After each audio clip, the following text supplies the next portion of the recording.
to help them overcome their addictions, they turn to their addictions for the comfort. And he messes them up. You know, their body gets destroyed. He just messes them up in their body. I think the Psalm says they brings leanness to their soul. You know, when they don't love him with affection. So Ahab, verse 3, Ahab called to Obadiah, who was in charge of the palace, and Obadiah feared God. He was a very devout man. And earlier, when Jezebel had tried to kill off all the prophets of God, Obadiah had hid away 100 of them in 2 caves, 50 in a cave, in one cave, and then supplied them with food and water. Thank you. I got some water here. See that? They did. See that? That's a good servant. Obadiah in the Old Testament, his name means worshiper of Yahweh or servant of Yahweh. See, God's never without a faithful witness. Even in this palace of an evil king, he still had a faithful witness there. There was still somebody there, a believer in his palace. Now, he probably, because sometimes believers or non-believers like to keep believers around as kind of like good luck charms. It's like God will bless me because I have, you know, Joe Christian on my crew or in my office or whatever. I don't know, maybe Ahab thought that, you know. Maybe he counted on him to get kind of a counter thing. It's like, I'm going to find out what the prophets of Baal say, then I'm going to come back and I'll ask Obadiah. And if I like what Obadiah says, I'll do it, you know. If I don't, I'll do what the prophets of Baal say. So Ahab ordered Obadiah, go through the country, locate every spring, every stream. Let me see if we can find enough grass to keep our horses and mules from dying. So they divided the country between them for the search. And Ahab went one way and Obadiah went the other way. Now it's kind of strange that Ahab sent for grass to keep his horses alive. He wasn't really worried about his people, you know, dying. He's like, well, if I keep my horses alive and my mules, it's all good. So that's kind of what it's like to be an evil king. You just worry about your stuff. You don't worry about your people or what the things that go along with the country. He must have had a very heavy hand because the people weren't rising up to rebel against him because they were starving. So Obadiah went his way and suddenly there he was. I'm reading from the Message Bible, so in case you guys aren't getting the same thing. Elijah, there he was. And Obadiah fell on his knees, bowing in reverence, exclaimed, "Is it really you, my master Elijah?" And Elijah said, "Yes, it's the real me. Now go and tell your boss, I've seen Elijah." And Obadiah said, "What have I done to deserve this?" I don't know how this happened, but Ahab will kill me for sure. Surely as the Lord's lived, there isn't a country or kingdom where my master hasn't sent out search parties looking for you. And if they said, we can't find him, we looked high and low, he would make the country or kingdom swear that you were not to be found. And now you tell me, go tell your master Elijah was here. The minute I leave you, the Spirit of God will whisk you away to who knows where. And then I'll report it to Ahab. You'll have disappeared and Ahab will kill me. I served God devoutly since I was a boy. Hasn't anybody told you what I did to Jezebel? Was out to kill the prophets of God, and I risked my life by hiding them in a cave. I made sure they got food and water. And now you're telling me to draw attention to myself by announcing to my master, Elisha has been found. Why, he will surely kill me. Now this is kind of strange, that he would do this. But I guess prophets walk to a different beat. They're not the regular people. They don't have a lot of times, if you know prophets, they're not very regular, ritualistic. They're kind of, the priests were the ritualistic. The Levites, the scribes. Prophets just came in with, prophesied the word of the Lord, and then they took off. So I can understand Obadiah was kind of like, you know what? You're coming and you're going, you're not reliable.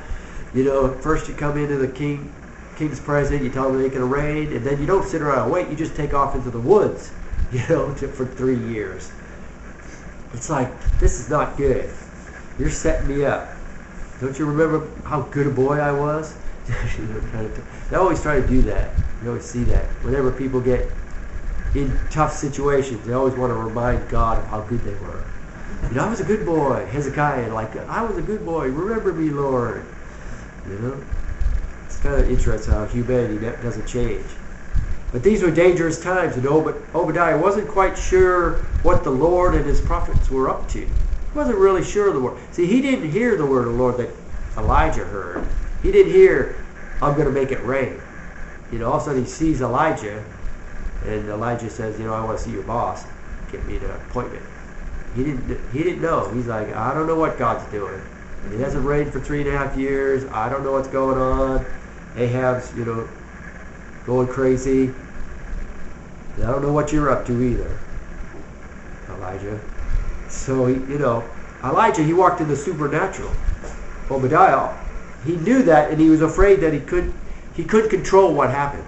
See, religious people, even good religious people, they don't know what to do with prophets. I know the Bible says there's, apostles, prophets, teachers, pastors, the fivefold ministry. But really the church has never known what to do with the prophets. Because they don't show up on Sunday morning, then they'll show up on Sunday night and they'll have the word of the Lord. And, they don't show up at the prayer meeting, but then they show up, with this great word from God. And it's very hard. We can't put them in a box. And that's Obadiah wanted to put Elisha in the box. He wanted to say, all right, here, fit right in here. And Elijah wasn't going to fit in the box. He was bigger than the box. He was bigger than the whole country. He was a legendary prophet. He wasn't going to fit into their little suit of prophet suit or whatever, their religious thing. When the religious are in control, they squash the supernatural. They do. They don't want to. They can't control it. We're just going to come here. We're going to have church. We're going to sing our 3 songs. You're going to get up. Somebody's going to give us a little exhortation, and then we're going to sing another song, take an offering, and we're going to go home. They don't really know what to do with the supernatural power. After 3.5 years without rain and 50 years without God, God wasn't raining in Samaria. There was a crisis. It was just a crisis situation. They didn't know what to do. And Obadiah, he didn't know what to do. So he made Elijah a promise. Elijah kind of reminds me of Winston Churchill in World War II. He was just, all through the 30s, Winston Churchill was preaching against Hitler, and all the liberals and everything they were trying to give Hitler, he took Czechoslovakia, that's okay. He's not going to do anything else. They went over and Neville Chamberlain came back with peace in our time, with a peace treaty with Hitler, But when it all came down to the war, it's like, we got to find somebody with some guts. And who did they find? They found Winston Churchill, the guy that was preaching against Hitler all through the 30s. And yeah, you're right. Yeah. It's kind of like preaching, when you preach the gospel, eventually, if you preach the full gospel, the gospel of power, then eventually people, when they come to a crisis, they're going to come back and they're going to come back to you. They're not going to go to the prophets of Baal or the people that preach the comfort, just making peaceful gospel. They're going to come back with some people with some power. And that's what we have to be, people of power, people of the supernatural. So Elisha says, as surely as God of the angels' armies lives, before whom I take my stand, I will meet your master face to face this day. So Elijah, he comforted Obadiah's fears. So Obadiah went straight to Ahab and he told him. And Ahab went out to meet Elijah. And the moment Ahab saw Elijah, he said, so it's you old troublemaker. He's always accusing. They're always like blaming all their problems on the church. And according to his theology, it made sense for Ahab to blame Elijah. Ahab believed in Baal. And so much of his government promoted Baal and supported Baal worship and persecuted the worshipers of Yahweh. According to his theology, he believed that Elijah had angered the sky god of Baal, because Baal was the god of the sky. So he thinks Elijah made Baal angry, and that's why it wasn't raining. So his solution was, I got to find Ahab or Elijah and kill him. And that will appease Baal, and it'll rain again. So that's why he was looking for him.